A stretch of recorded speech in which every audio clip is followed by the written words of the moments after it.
నమస్తే D news కి స్వాగతం. నేను మీ మెర్సీ. ముందుగా బులెటిన్ లో హెడ్లైన్స్.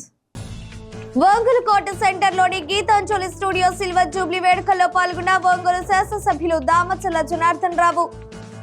గత ఎన్నికలకు ముందు నన్ను నమ్మి నా వద్దకు వచ్చిన వెంకట్రావును అన్ని విధాలుగా తాను ఆదుకుంటానని వెల్లడించిన దామచర్ల. ముఖ్యమంత్రి నారా చంద్రబాబు నాయుడు 2 రోజుల పాటు నిర్వహించనున్న కలెక్టర్ల కాన్ఫరెన్స్ కు సన్నిద్ధమవుతున్న జిల్లా కలెక్టర్ తమీమ్ అన్సారియా. జిల్లాకు సంబంధించిన అన్ని విషయాలను నివేదిక రూపంలో ముఖ్యమంత్రి నారా చంద్రబాబు నాయుడుకు వివరించనున్న కలెక్టర్.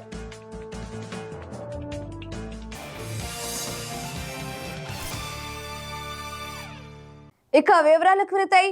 ఒంగోలు కోట సెంటర్ లోని గీతాంజలి స్టూడియో దినదిన అభివృద్ధి చెందుతూ మంచి ఆదాయం రావాలని ఒంగోలు శాసనసభ్యులు దామచర్ల జనార్దన్ రావు ఆకాంక్షించారు.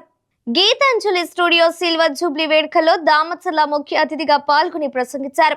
ఒకే ప్రాంతంలో 25 ఏళ్ల నుండి స్టూడియో నిర్వహిస్తున్న యజమాని వెంకట్రావును అభినందించారు. ప్రస్తుతం ఉన్న కాంపిటీషన్ లో గీతాంజలి స్టూడియోకు మంచి పేరుతో పాటు మంచి ఆదాయం రావాలని కోరారు. గత ఎన్నికలకు ముందు నన్ను నమ్మి నా వద్దకు వచ్చిన వెంకట్రావును అన్ని విధాలుగా తాను ఆదుకుంటానని దామచర్ల జనార్దన్ రావు స్పష్టం చేశారు.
సంతను తెలిపాడు. శాసనసభ్యులు బిఎన్ విజయ్ కుమార్ మాట్లాడుతూ వెంకట్రావు ఆ రోజుల్లోనే మంచి స్టూడియో పెట్టి మంచి పేరు తెచ్చుకున్నారని అభినందించారు.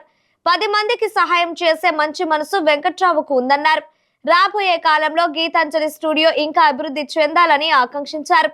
25 years బ్యాక్ పెట్టినా కానీ మా మంగళమూరు కాన్స్టిట్యున్సీకి చెందిన వాళ్ళు అదే ఆ విధంగా ఆయన బంధువులు ఆయన మిత్రులు చాలామందికి నాకు మంచి పరిచయం చాలా రోజుల నుంచి ఉంది. అందుకని ఇలాంటి కార్యక్రమానికి నేను వచ్చినందుకు నేను చాలా సంతోషిస్తూ ఉన్నాను. వెంకట్రావు గారి గురించి చెప్పారు. ఆ రోజులలో ఒక మంచి స్టూడియో పెట్టి మంచి పేరు తెచ్చుకొని రాజకీయాలు కూడా 10 మందికి సహాయం చేయాలని తిరిగి కొంత నష్టపోయినా కానీ ఈరోజు ఇంతమందికి మేమందరం ఈ సెలబ్రేషన్కి వచ్చిందంటే వెంకట్రావు గారు మంచి పేరు ఉంది కాబట్టి మేమందరం ఈరోజు వచ్చామనేది కొద్దిగా నష్టపోయినా కానీ పేరు అనేది ఉంది. అందుకని మేమందరం ఇక్కడ ఈ ఈవెంట్కి మేము వచ్చామని సందర్భంగా తెలియజేస్తున్నాను. వెంకట్రావు గారు ఇంతకు ముందు కూడా నాకు బాగా తెలుసు. ఆయన మంచి వ్యక్తి, 10 మందికి సహాయం చేసే. ఒంగోలు నగర మేయర్ గంగడ సుజాత మాట్లాడుతూ ఒక వృత్తిని నమ్ముకుంటే కొంతకాలానికి అది ఎంత స్థాయికైనా తీసుకువెళ్తుందని అందుకు వెంకట్రావు నిదర్శనమని అన్నారు. ఫోటోగ్రఫీ అవసరం రోజు రోజుకు పెరుగుతుందని, ప్రస్తుత పోటీ ప్రపంచంలో వెంకట్రావు నిలదొక్కుని రాణించడం పట్ల అభినందించారు. ఫోటోగ్రఫీ యొక్క అవసరం రోజు రోజు కూడా పెరుగుతుంది. మనకి ఎన్ని సెల్ ఫోన్లు వచ్చినా ఏదొచ్చినా సరే ఫోటో అనేది ఒక జ్ఞాపకం. అది పుట్టినప్పటి నుంచి చనిపోయేంత వరకు మనకిచ్చే తీపి జ్ఞాపకాలు ఏదైనా ఉన్నాయంటే ఒక ఆల్బమ్ని ఒకసారి మనం పెరిగేసినట్లయితే అది ఒక జ్ఞాపకం. కనుకనే మనం ఆ రోజు స్వాతంత్ర సమయోధుల దగ్గర నుంచి ఈ రోజు మనం పుట్టినటువంటి పిల్లల వరకు కూడా మనం దాన్ని జ్ఞాపకంగా చూస్తున్నాము. కాబట్టి ఫొటోస్ ఉండడం వల్లనే మనకి గతంలో ఏం జరిగిందో ఒక చరిత్ర కూడా నిరూపించడానికి ఫొటోస్ అనేది చాలా చాలా ఇంపార్టెంట్. అయితే ఒక మంచి రంగాన్ని ఎన్నుకున్నారు. ఫోటోగ్రఫీలో ఉన్నత శిఖరాలకు అందుకునే రవివర్మ గారు లాంటి వాళ్ళు ఎంతోమంది ఇప్పుడు కూడా ఉన్నారు, కానీ వాళ్ళు వెలుగులోకి రాలేకపోతున్నారు. ఎందుకంటే టాలెంట్ చాలా మందికి ఉంటుంది, కానీ దాని గుర్తింపు మాత్రం చాలా కొద్ది మందికి మాత్రమే ఉంటుంది. దానికి అనేక రకాల కారణాలు ఉండవచ్చు. కానీ అదే మనం ఒక వృత్తిని నమ్ముకునేటప్పుడు దాని ద్వారా కానీ పైకి వెళ్తే ఒకటి, కానీ ప్రవృత్తి ఇంకోటి ఉంటుంది. వెంకటరావు గారికి వృత్తితో పాటు ప్రవృత్తి ఏంటంటే రాజకీయం. 20 సంవత్సరాల తర్వాత మళ్ళా ఆస్ట్రేలియా నుంచి ఇక్కడికి రావడం అనేది నిజంగా చాలా చాలా ఆనందంగా ఉంది. తర్వాత రాజకీయ ప్రయాణంలో నేను తెలుగుదేశం పార్టీకి వెళ్ళటం, వెంకట్రావు బాలినేని శ్రీనివాసరెడ్డి గారితో అలాగే ఉండటం, ఆయనతోటి కొనసాగే క్రమంలో అతని ప్రొఫెషనల్తో కూడా మర్చిపోయి, అంటే ఫోటోగ్రాఫర్ అనే విషయాన్ని కూడా మర్చిపోయి బాలినేని శ్రీనివాసరెడ్డి గారికి ఒక సొంత తమ్ముడు కంటే ఎక్కువగా సేవ చేసినటువంటి నమ్మిన పట్టులాగా ఉండేటువంటి వెంకట్రావు, అటువంటి వెంకట్రావుని నిలబెట్టుకోలేకపోవడం ఆయన తప్పని చెప్పేసి అని నేను భావిస్తాను.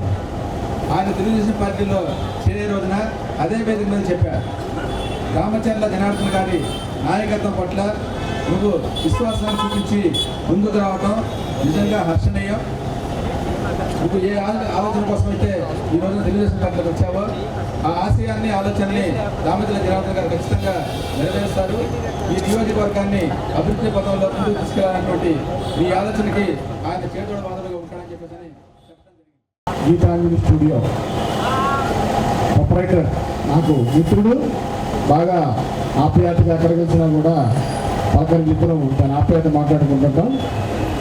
ఈ కార్యక్రమానికి నిర్వాహకుడు మరియు స్టూడియోలు ఈ రోజుల్లో మీ అందరికీ తెలుసు. ఈ డిస్టిలేషన్ వచ్చేసిన తర్వాత ఈ స్టూడియోలు అనేవి అసలు ఎక్కడ కూడా నాకు దాదాపుగా లేని పరిస్థితి. వెంకట్రావు దగ్గర స్పెషల్ ఏంటంటే వాస్తవంగా స్టూడియోలన్నీ కూడా మాకు తెలిసినప్పుడు 30 సంవత్సరాల క్రితం అంతా ట్రంక్ రోడ్ అటు పక్కనే ఉండేది. వెంకట్రావు ఒక్కడు మాత్రమే ఈ ప్రాంతంలో స్టూడియో పెట్టుకొని ఇక్కడుండే పేదలకి వాళ్ళందరికీ కూడా డబ్బులు ఉన్నా లేకపోయినా కూడా సర్వీస్ చేస్తుంటారు. నేను ఒక ఫోటోగ్రాఫర్ సంగతి మర్చిపోయి ఆయనతో జీవించడం జరిగింది. పబ్లిక్ కూడా చాలా మంది నేను ఫోటోగ్రాఫర్గా నాకు మర్చిపోయారు. సరే, అది ఏమైనప్పటికీ కూడా మళ్ళా నా గతాన్ని గుర్తు తెచ్చుకొని నా జీవితం ఇలా కాదు ఇంకో విధంగా ముందుకు తీసుకెళ్ళాలనే ఉద్దేశంతో నేను ఎలక్షన్ ముందు నేను గద్దలగుంట గుడిబొమ్మల దగ్గర నేను అన్న సమక్షం మన స్థానిక ఎమ్మెల్యే గారి సమక్షంలో నేను జాయిన్ అవ్వడం జరిగింది. ఇప్పుడు నేను నూతనంగా ఫ్రెష్ అవ్వాలని ఉద్దేశంతో నేను ఫోటోగ్రాఫర్ అన్న సంగతి ఒకసారి మళ్ళీ గుర్తు తెచ్చుకొని ఈ కార్యక్రమాన్ని ప్రారంభించాను. ఇప్పుడు అమ్మ చేతుల మీదుగా మళ్ళీ రీఓపెనింగ్ జరిగింది. ఇక నుంచి మీరు చూస్తారు గతంలో ఎలా ఉండేదో ఇప్పుడు ఎలా ఉండేదో కూడా మీరు చూస్తారని సభాముఖంగా తెలియజేస్తా ఉన్నాను. ఈ కార్యక్రమంలో ప్రముఖ వైద్యులు Kamepalli Seetharamaiah, GGH deputy superintendent Namineni Kiran Kumar, Telugu Desam నాయకులు మంత్రి Srinivasarao, Singaraju Rambabu, Eddu Sasikanth Bhushan, Madan Mohan, Sriramamurthy, deputy mayor Vemuri Bujji, corporator Sandilya తదితరులు పాల్గొన్నారు. గీతాంజలి స్టూడియో ఏర్పాటు చేసి 25 సంవత్సరాలు పూర్తయిన సందర్భంగా శాసనసభ్యులు Damacharla Janardhan Rao, B N Vijay Kumar cake cut చేశారు.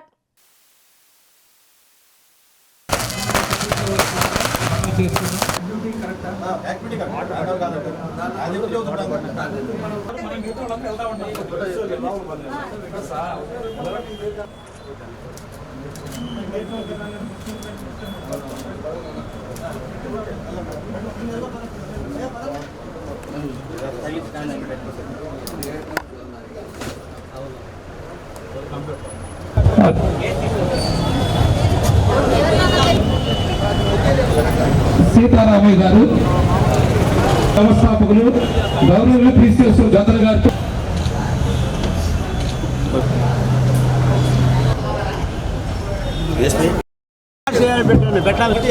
రాజలక్ష్మి గారు ఓకే తీసుకో ఫోటో తీరా సరే ఆనందంగా ఉంది సమాజంలో. ముఖ్యమంత్రి నారా చంద్రబాబు నాయుడు 2 రోజుల పాటు నిర్వహించనున్న కలెక్టర్ల కాన్ఫరెన్స్ కు ప్రకాశం జిల్లా కలెక్టర్ తమీం అన్సరియా పూర్తి స్థాయి నివేదికలతో సిద్ధమవుతున్నారు. ముఖ్యంగా ప్రభుత్వ ప్రాధాన్యత అంశాలకు సంబంధించిన నివేదికలను సిద్ధం చేసుకుంటున్నారు. రాష్ట్రంలో కూటమి ప్రభుత్వం అధికారంలోకి వచ్చిన తర్వాత 2వసారి కలెక్టర్లతో కాన్ఫరెన్స్ నిర్వహిస్తుంది. జిల్లాకు సంబంధించిన సాగునీటి ప్రాజెక్టులు, ప్రస్తుత వ్యవసాయ సీజన్లో సాగుతున్న పంటల విస్తీర్ణం, గణాంకాలతో జిల్లా కలెక్టర్ నివేదిక రూపొందించారు. ముఖ్యంగా వెలుగొండ ప్రాజెక్టు ఆవశ్యకత గురించి ముఖ్యమంత్రికి నివేదించనున్నారు. ఇటీవల 3 మంత్రులతో కూడిన బృందం వెలుగొండ ప్రాజెక్టును సందర్శించిన నేపథ్యంలో ప్రాజెక్టు పూర్తికి సంబంధించి నిధుల విడుదల అవసరతను జిల్లా కలెక్టర్ తమీం అన్సరియా ముఖ్యమంత్రి దృష్టికి తీసుకువెళ్లనున్నారు. ఇటీవల సంభవించిన భారీ వర్షాల కారణంగా జిల్లాలో రైతులకు జరిగిన నష్టం వివరాలను పంటల వారీగా నివేదికను సిద్ధం చేసుకున్నారు. ప్రకాశం జిల్లాలో అందిస్తున్న సామాజిక భద్రత పింఛన్లు, దీపం 2 పథకం అమలు తీరుతెన్నుల గురించి కూడా జిల్లా కలెక్టర్ నివేదిక సిద్ధం చేసుకున్నారు. తెలుగుదేశం పార్టీ తరపున రాజ్యసభకు నామినేషన్లు దాఖలు చేసిన అభ్యర్థులను ఆ పార్టీ రాష్ట్ర ఉపాధ్యక్షులు, ఒంగోలు శాసనసభ్యులు దామచర్ల జనార్దన్ రావు కలిసి అభినందించారు. తెలుగుదేశం పార్టీ తరపున బీద మస్తన్ రావు, సాన సతీష్ లు అసెంబ్లీ హాలులో నామినేషన్లు దాఖలు చేశారు. దామచర్ల జనార్దన్ రావు వారిని కలిసి ప్రత్యేకంగా అభినందించారు. ఈ కార్యక్రమంలో డిప్యూటీ స్పీకర్ రఘురామకృష్ణంరాజు, రాష్ట్ర మంత్రి నారాయణ, తెలుగుదేశం పార్టీ రాష్ట్ర నాయకులు పాల్గొన్నారు. వైకల్యం శరీరానికే గాని మనసుకు కాదని, అంతకంటే తెలివికి కాదని మేయర్ గంగడ సుజాత అన్నారు.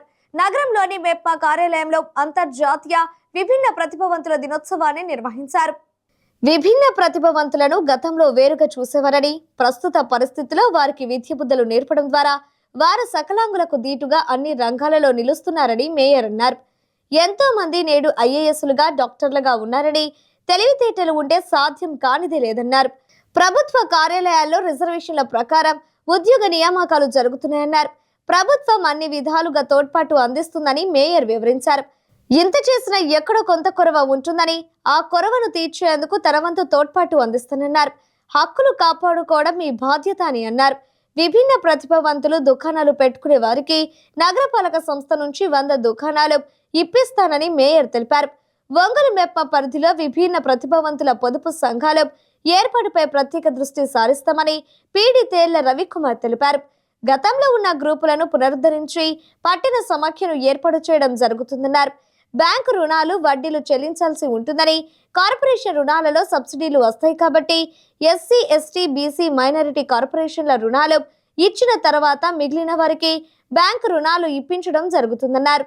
సకలాంగుల కంటే విభిన్న తమ ప్రతిభను వినియోగించుకొని విభిన్న ప్రతిభావంతులు అనేక కార్యక్రమాలు చేస్తున్నారన్నారు. ఈ సందర్భంగా MP IK Ramachandrarao, RTC DM Srinivasarao, నైపుణ్య అభివృద్ధి అధికారి రవి యాదవ్, స్టెప్ సిఇఓ శ్రీమన్నారాయణలు వారి శాఖలో అమలు చేస్తున్న పథకాలు వివరించారు. కార్యక్రమంలో భాగంగా విభిన్న ప్రతిభావంతులకు రుణ మంజూరు పత్రాలు అందజేశారు.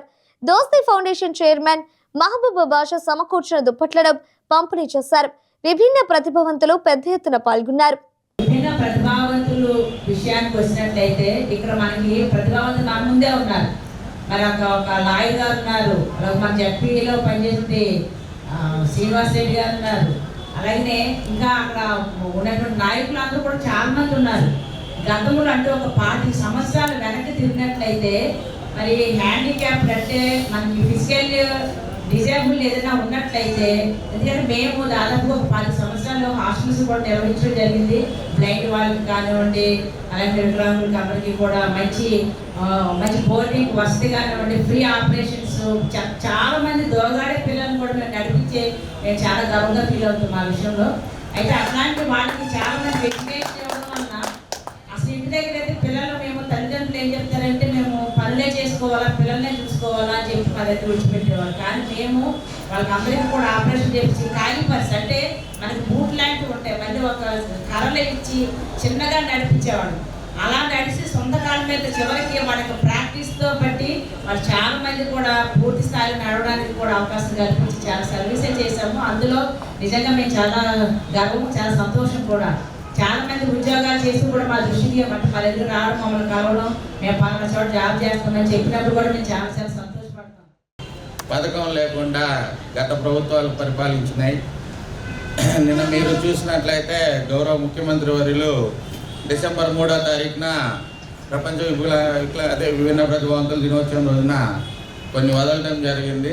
సార్ నాది ఒక రిక్వెస్ట్, గత 5 సంవత్సరాల్లో ఈ మెప్మాకు సంబంధించి హ్యాండిక్యాప్డ్ గ్రూపులు ఎన్ని ఉన్నాయి, ఎన్ని వర్క్ అయినాయి, హ్యాండిక్యాప్డ్ సామాఖ్య అసలు ఏ విధంగా పనిచేస్తుంది, వాళ్ళు ఎంతమంది ఉన్నారు, ఏంటి వాళ్ళ గ్రూపులు ఏ విధంగా ఉన్నాయి, ఏమైనా యాక్టివ్గా ఉన్నారా లేరా, వాళ్ళకి మన మెప్మా డిపార్ట్మెంట్ నుంచి ఏం లబ్ధి పొందారో కొంచెం చెప్పవలసిందిగా కోరుకుంటున్నాం. మామూలు వాళ్ళకి ఏ విధంగా అయితే రుణాలు ఇచ్చి వాళ్ళని డెవలప్మెంట్ చేస్తున్నారో అదేవిధంగా నార్మల్ వాళ్ళతో పాటు మమ్మల్ని కూడా డెవలప్మెంట్ చేసేదానికి మాకు మెప్మాలో మాకంటూ ఒక స్థానాన్ని క్రియేట్ చేయాలని చెప్పి కోరుకుంటున్నాను.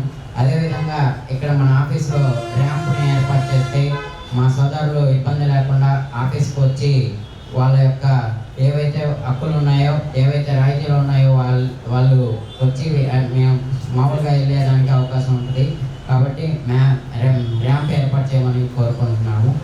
అదేవిధంగా ప్రతి ఒక్క కేటగిరీని వాళ్ళ యొక్క అభివృద్ధి కోసం మన మెప్మా తరఫున సహకారం ఇవ్వాలని కోరుకుంటూ నాకు ఈ అవకాశాన్ని ఇచ్చినటువంటి నాయి బ్రాహ్మణుల సంక్షేమం కోరేదే తెలుగుదేశం పార్టీ అని వైసీపీ ప్రభుత్వం నాయి బ్రాహ్మణులను ఓటు బ్యాంకుగాని చూసిందని టీటీడీ పాలక మండలి సభ్యులు వైద్యం శాంతారాం, నాయి బ్రాహ్మణ ఫెడరేషన్ వ్యవస్థాపక అధ్యక్షుడు వినుకొండ సుబ్రహ్మణ్యం అన్నారు. వంగలు రంగభవన్ లో జరిగిన నాయి బ్రాహ్మణ ఆత్మీయ సమ్మేళనానికి పలువురు నాయి బ్రాహ్మణ ప్రముఖులు హాజరయ్యారు. నాయి బ్రాహ్మణులకు ప్రభుత్వం రాయితీలు ప్రకటించాలని, మున్సిపాలిటీలో కార్పొరేషన్లో షాపులు కేటాయించాలని, నాయి బ్రాహ్మణ కార్పొరేషన్ కు నిధులు మంజూరు చేసి నాయి బ్రాహ్మణుల అభివృద్ధికి కృషి చేయాలని డిమాండ్ చేశారు. ముఖ్యమంత్రి నారా చంద్రబాబు నాయుడు నాయి బ్రాహ్మణులకు టీటీడీ స్థానం కల్పించడం పట్ల ఆయనకు రుణపడి ఉంటామని అన్నారు. త్వరలో నాయి బ్రాహ్మణులకు ఎమ్మెల్సీ ఇస్తామని నారా చంద్రబాబు నాయుడు హామీ ఇచ్చారని వారు తెలిపారు. టీటీడీ పాలక మండలి సభ్యులు ఎస్ నరేష్, ఏపీ రాష్ట్ర నాయి బ్రాహ్మణ కార్పొరేషన్ చైర్మన్ రుద్రకోటి సదాశివంలతో పాటు నాయి బ్రాహ్మణులు పెద్ద ఎత్తున హాజరయ్యారు. అనంతరం నాయి బ్రాహ్మణ ప్రముఖులకు సత్కారం నిర్వహించారు. ఈ కార్యక్రమంలో 24వ డివిజన్ తెలుగుదేశం పార్టీ అధ్యక్షులు గుంటూరు రాంబాబు, రాష్ట్ర సాధికార సమితి సభ్యులు, నాయి బ్రాహ్మణ ఐక్యవేదిక అధ్యక్షులు పిల్లుట్ల సుధాకర్ రావు సభ అధ్యక్షత వహించారు. ఆంధ్రప్రదేశ్ రాష్ట్ర నాయి బ్రాహ్మణ కార్పొరేషన్ డైరెక్టర్లు నెడమనూరి రమేష్లతో పాటు రాష్ట్ర వ్యాప్తంగా నాయి బ్రాహ్మణ కార్పొరేషన్ డైరెక్టర్లు పాల్గొన్నారు.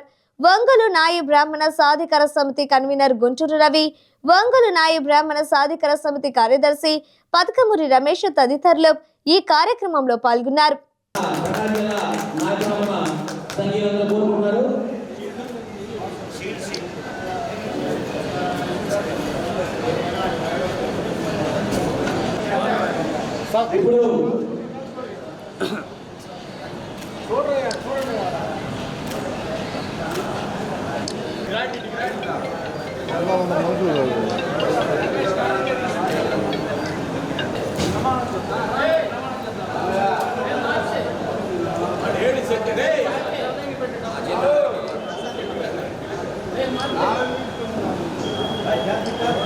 ఎవరు కోరుకున్నా ఒకటే కోరుకున్నా 2 నిమిషాలు ఒకే నిమిషం మాట్లాడతారంటే మీరు ఈ కార్పొరేషన్ డైరెక్టర్లో ఉన్న పెద్దలకి డైరెక్టర్గా వచ్చేసినటువంటి అందరూ కూడా చరిత్రలో చాలా మంది డైరెక్టర్లు వస్తూ ఉంటారు, కోరుకుంటారు.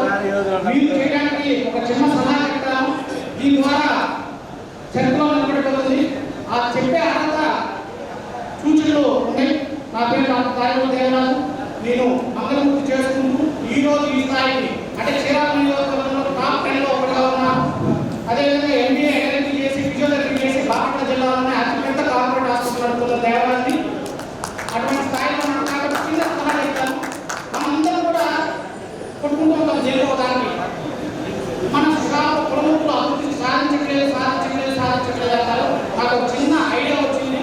అదేంటంటే నియోజకవర్గానికి కార్పొరేట్ సెల్యూన్స్కి మన సెల్యూన్కి తేడా ఏంటంటే ఇరిపోయిన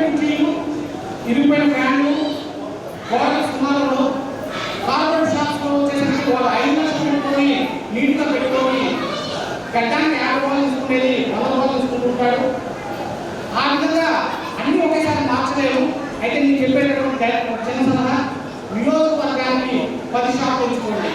మీరు చంద్రబాబు గారితో బీసీ మీటింగ్స్లోనూ మీ మీటింగ్లో చెప్పుకోండి. నియోజకవర్గానికి 5 షాపులు, సంవత్సరానికి 5 షాపులు 3 లక్షల రూపాయలు. ఒక్కొక్క షాపు 3 లక్షల షాపు. ఒక ఏసీ పెట్టుకోవచ్చు, 4 కుర్చీలు పెట్టుకోవచ్చు, 2 అద్దాలు పెట్టుకోవచ్చు. ఆ విధంగా నియోజకవర్గానికి 5 షాపులు డెవలప్ అయ్యే విధంగా మీరు కానీ ఒక నిర్ణయం తీసుకొని, ప్రపంచంలో అన్ని ఒకేసారి మారు. మీరు మీ కమిటీ చేయగలిగితే నియోజకవర్గానికి 5 షాపులు మారితే ఆ ఎమ్మెల్యే గారి సహకారంతో ఎంపీ గారి సహకారంతో జిల్లా సమగ్ర అభివృద్ధికి 10,000 కోట్ల రూపాయలు కేటాయించాలని సిపిఎం జిల్లా కార్యదర్శి ఎస్డి హనీఫ్ డిమాండ్ చేశారు.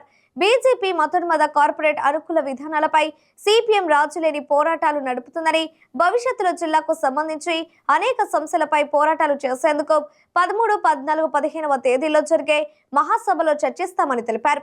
చీమకుర్తిలో జరిగే సిపిఎం మహాసభల సందర్భంగా మీడియా సమావేశం ఏర్పాటు చేశారు. కూటమి ప్రభుత్వం అధికారంలోకి వచ్చాక ప్రజా సమస్యలను పూర్తిగా గాలికి వదిలేసిందని విమర్శించారు. విద్యుత్ సంస్కరణల పేరుతో ప్రజలపై విద్యుత్ భారాలను మోపేందుకు సిద్ధపడుతుందని, అందులో భాగంగానే స్మార్ట్ మీటర్ల పేరుతో ప్రజలను దోపిడీ చేసేందుకు సమాయత్తమవుతుందన్నారు. సౌర విద్యుత్ పేరుతో శక్తితో చేసుకున్న ఒప్పందాన్ని కూటమి ప్రభుత్వం సంహరించుకోవాలని డిమాండ్ చేశారు. వెలుగొండ ప్రాజెక్టును త్వరితగతిన పూర్తి చేసేందుకు నిధులు విడుదల చేయాలని కోరారు. జిల్లా ప్రజా ప్రతినిధులు ప్రకాశం జిల్లా అభివృద్ధికి నిధులు తెచ్చేందుకు ముఖ్యమంత్రి నారా చంద్రబాబు నాయుడుపై ఒత్తిడి తేవాలని డిమాండ్ చేశారు.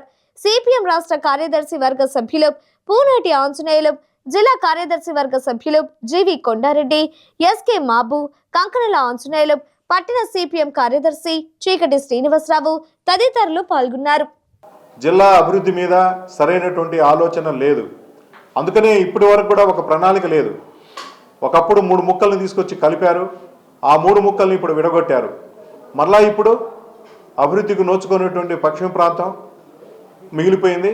మిగిలినటువంటి ప్రాంతాన్ని ఏం చేస్తారో అర్థం కానటువంటి పరిస్థితి ఉంది. కాబట్టి ఈ పరిస్థితిలో మన జిల్లా అభివృద్ధికి నోచుకోక అనేక ఒడిదుడుకులను ఎదుర్కొంటున్నటువంటి పరిస్థితి మనకు కనపడతా ఉంది. ఇప్పటికీ మన జిల్లాలో వలసలు తీవ్రంగా జరుగుతూ ఉన్నాయి. మంచి వ్యవసాయ సీజన్లో కూడా వలసలు వెళ్తున్నారంటే మనకు ఉన్నటువంటి పరిస్థితి, మన జిల్లా యొక్క దౌర్భాగ్య పరిస్థితి ఎలా ఉందనేటువంటిది మనం అర్థం చేసుకోవాలి. కాబట్టి వ్యవసాయ రంగం, విద్యారంగం, వైద్య రంగం, రకరకాలైనటువంటి అన్ని రంగాల్లో అభివృద్ధి అనేటువంటిది ఏదీ లేదు. ఈ అంశాలన్నీ కూడా చర్చించాలని అనుకుంటా ఉన్నాం. ఈరోజు చూస్తే పశ్చిమ ప్రాంతంలో మనం చూస్తే వెలుగొండ ప్రాజెక్టులో అట్లాగే నిలబడిపోయింది. ప్రభుత్వ ఆధ్వర్యంలో అక్కడ ఒక హాస్పిటల్ నిర్మిస్తూ ఉన్నారు. ఇప్పుడు దాన్ని తీసుకెళ్ళి ప్రైవేట్ వాళ్ళకి అప్పచెప్పేస్తున్నారు. ఆ విధంగా చూస్తే మొత్తం అసలు ఉన్నటువంటి వనరులను ఉపయోగించుకొని ఎలా అభివృద్ధి చేయాలనేటువంటి ఒక ప్రణాళిక లేకుండా ప్రభుత్వాలు మారినప్పుడు వాళ్ళు ఇష్టం వచ్చినటువంటి పద్ధతిలో మార్చుకుంటూ పోతే జిల్లా పరిస్థితి ఏంటి అనేటువంటిది మనం ప్రశ్నార్థకమవుతాం. ఎస్టీలకు ఇస్తున్నటువంటి, ఎస్సీలకు ఇస్తున్నటువంటి సబ్సిడీలతో పాటు పబ్లిక్ పార్కులు, పబ్లిక్ ప్లేసులు, వ్యవసాయ మోటార్లకు ఇస్తున్నటువంటి కరెంటును కూడా పూర్తిగా డబ్బు చెల్లిస్తేనే వచ్చేటట్టుగా ముందస్తుగా డబ్బు చెల్లించడం కూడా ఇందులో ఒప్పందం. ఈ స్మార్ట్ మీటర్ల గుండా ఇంకొక అడుగు ప్రభుత్వం పెట్టుబడిదారులకి పంపిణీ విధానాన్ని కూడా అప్పచెప్పి పూర్తిగా ప్రభుత్వం వైదొలగటం కోసం చేస్తున్నటువంటి ఒక పని ఇది. మన జిల్లా ప్రజలకి ఇది మేము విజ్ఞప్తి చేస్తున్నాం, మీరు ప్రతిఘటించండి. వీలైనంత వరకు దాన్ని రిజెక్ట్ చేయండి. వినియోగదారుల హక్కు అది, మన రైట్ అది. వాళ్ళు వచ్చారు కాబట్టి, గవర్నమెంట్ వాళ్ళు వచ్చారు కాబట్టి, కరెంట్ వాళ్ళు పెడుతున్నారు కాబట్టి మేమేం చేయలేకపోయామని అంటే మాత్రం రేపు ఇబ్బంది ఉంటుంది. స్మార్ట్ మీటర్లని వినియోగదారుల సంఘాలుగా ఏర్పడి ఎక్కడికక్కడ ప్రతిఘటిస్తే భవిష్యత్తులో దాన్ని ఒక పోరాటంగా మరల్చడానికి సిపిఎం పార్టీ మహాసభలో డిబేట్ జరుగుద్ది. దాన్ని ఒక పోరాటంగా మలిచి ప్రకాశం జిల్లాలో అది బిగించకుండా ఉండటానికి కావాల్సిన చర్చ కూడా చేస్తాం. ఇక మూడో విషయం ప్రకాశం జిల్లా అభివృద్ధికి ఒక పెద్ద పోరాటం జరిగింది ప్రకాశం జిల్లాలో. సిపిఎం పార్టీ ఆ పోరాటంలో భాగంగా 50 మంది జైళ్ళకి వెళ్ళి 4 సంవత్సరాలు జరిగిన పోరాటం అది. 4 సంవత్సరాలు ఇది బ్యాక్వర్డ్ జిల్లాగా ఉంది. ఈ ప్రకాశం జిల్లా వెనకబడిపోవడానికి కారణం పాలకులు. ఇంతకుముందు కాంగ్రెస్ పార్టీ, తర్వాత తెలుగుదేశం పార్టీ, ఇద్దరు దోషులే. విషయాల్లో మంచిదే, కానీ విద్యారంగంలో ఉన్న మౌలిక సదుపాయాల విషయం పరిష్కారం కోసం ప్రభుత్వం శ్రద్ధ పెట్టాలి. ఈ జిల్లాలోనే 340 పాఠశాలలు మూతపడ్డాయి, ప్రాథమిక పాఠశాలలు. వాటిని ఎప్పుడు తెరుస్తారో సమాధానం చెప్పాలి. ఇక్కడే 1000 టీచర్ పోస్టులు ఖాళీలు ఉన్నాయి, ఎప్పుడు నింపుతారో సమాధానం చెప్పాలి. అట్లాగే నాడు నేడు కింద పాఠశాల నిర్మాణం ప్రస్తుతం ఆగిపోయింది, ఆ విషయానికి పరిష్కారం చెప్పాలి. అందువల్ల పేరెంట్స్ టీచర్స్ మీటింగు సంబరాలకి పరిమితం కాకుండా విద్యా వ్యవస్థను మార్పు చేయడానికి కోసమైన విషయాల మీద ప్రభుత్వం శ్రద్ధ పెడితే బాగుండేది. అట్లాగే ఇప్పుడు రెవెన్యూ సదస్సులు జరుగుతూ ఉన్నాయి. కోకలుగా భూ సమస్యలు, ఇళ్ల స్థలాల సమస్యలు, పట్టాల సమస్యలు ఉన్నాయి. ఈ ప్రభుత్వం అధికారంలోకి వచ్చిన తర్వాత ఇది 2వ రెవెన్యూ సదస్సులు. అసలు మొదటి రెవెన్యూ సదస్సులో ఎన్ని సమస్యలు గుర్తించారు, ఎన్ని పరిష్కారం చేశారనే ఒక రిపోర్ట్ని బహిర్గతం చేయాలి ప్రభుత్వం. జిల్లాలు, ఈ జిల్లాకు సంబంధించి కూడా భూమి లేని పేదలు భూముల కోసం అప్లికేషన్ పెట్టుకున్నారు, ఇళ్ల స్థలాలు లేని పేదలు ఇళ్ల స్థలాల కోసం పెట్టుకున్నారు, ప్రభుత్వ భూముల్లో ఏళ్ల తరబడి కాపురం ఉంటున్న గుడిసివాసులు ఉన్నారు, పొలాలు చేసుకుంటూ సాగు చేసుకుంటూ వీళ్ళందరికీ పట్టాలు ఇచ్చే విషయం ఏమన్నా రెవెన్యూ సదస్సులో ఉన్నదా? ఆన్లైన్ అంటే ఒక మాటలో చెప్పాలంటే ఈ రెవెన్యూ అధికారులే సమస్యలు పరిష్కారం చేయకపోతే జనం అంతా అల్లాడి తిరుగుతూ ఉన్నారు. ఇదే రెవెన్యూ అధికారులు తగుదనమ్మా అంటూ మళ్ళీ గ్రామ సభలు పెట్టి పరిష్కారం చేస్తామని అడుగుతున్నారు. ఒక విశ్వాసం కలిగించే పద్ధతిలో రెవెన్యూ సమస్యలు పరిష్కారం చేసే పద్ధతిలో ఈ రెవెన్యూ సదస్సు జరగాలని మేము కోరుతున్నాం. ప్రఖ్యాతిగాంచినటువంటి చీమకుర్తిలో ఈ మహాసభలు జరుగుతున్నాయి. ఒంగోలు చుట్టూ ఉండేటువంటి సంతనూతలపాడు నియోజకవర్గం, ఇక్కడ ఉమ్మడి కమ్యూనిస్టు ఉద్యమం, తావనం చంద్రయ్య గారు లాంటి అనేక మంది త్యాగదనులు ప్రజల కోసం నిరంతరం పోరాటాలు చేసి ఇక్కడ కమ్యూనిస్టు ఉద్యమాన్ని నిర్మించారు. వాళ్ళ వారసత్వాన్ని ముందుకు తీసుకెళ్లడం కోసం ఇక్కడ ఈ మహాసభల్లో ప్రజా పోరాటాలను ఎలా పెంపొందించాలనేటువంటి విషయాలు ఇక్కడ చర్చించడం జరిగింది. ఈపాటికే ఇక్కడ పొగాకు రైతుల పోరాటం కోసం 1983లో పెద్ద ఎత్తున పోరాడిన ఫలితంగానే ఈ ప్రాంతంలో ఇక్కడ పొగాకు ఉత్పత్తిదారుల సమాఖ్య ఏర్పడింది. రైతుల కోసం నీళ్ల సమస్య మీద పోరాటాలు జరిగాయి, సుబాబులు జామాయిల సమస్య మీద పోరాటాలు జరిగినాయి, గుళ్ళకమ్మ ప్రాజెక్టు నిర్మాణం కోసం పోరాటం జరిగింది. ఇప్పుడు దాన్ని పరిరక్షించుకోవడం కోసం కూడా పోరాటం జరుగుతూ ఉంది. వ్యవసాయ కార్మికులు భూముల కోసం, కూలీ సమస్యల మీద అనేక పోరాటాలు చంద్రయ్య గారి నాయకత్వాన ఈ ప్రాంతంలో జరిగాయి.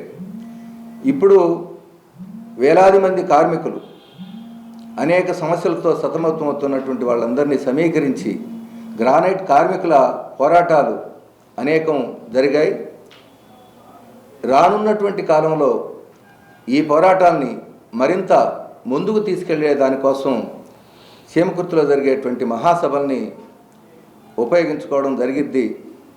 దీనికి ప్రజలందరూ 13వ తేదీ జరిగేటువంటి భారీ ర్యాలీ బహిరంగ సభలో పాల్గొని ఈ మహాసభల్ని జయప్రదం చేయవలసిందిగా.